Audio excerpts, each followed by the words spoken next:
নমস্কার। কবি সুকান্ত ভট্টাচার্যের লেখা ভালো খাবার। ধনপতি পাল তিনি জমিদার মস্ত, সূর্য রাজ্যে তার যায় না কো অস্ত।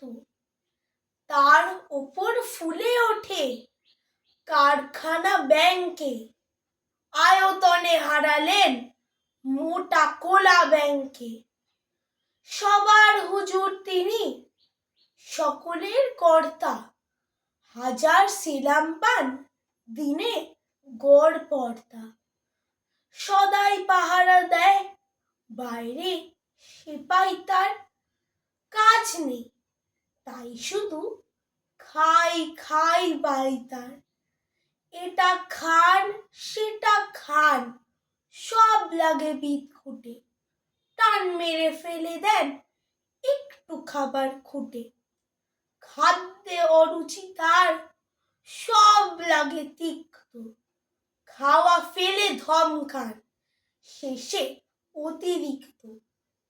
দিন রাত চিৎকার আরো বেশি টাকা চাই, আরো কিছু তহবিলে জমা হয়ে থাকা চাই। সব ভয় জড়সড়, রোগ বড় পেঁচানো, খাওয়া ফেলে দিনরাত টাকা বলে চেঁচানো।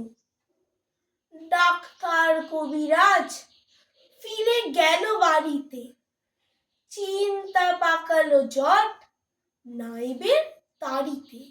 নাইব অনেক ভেবে বলে হুজুরের প্রতি, কি খাদ্য চাই কিসে খেতে উত্তম অতি।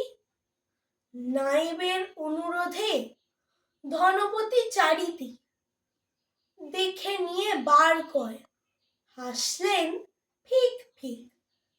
তারপর বললেন, বলা ভারী শক্ত, সবচেয়ে ভালো খেতে গরিবের রক্ত। ধন্যবাদ।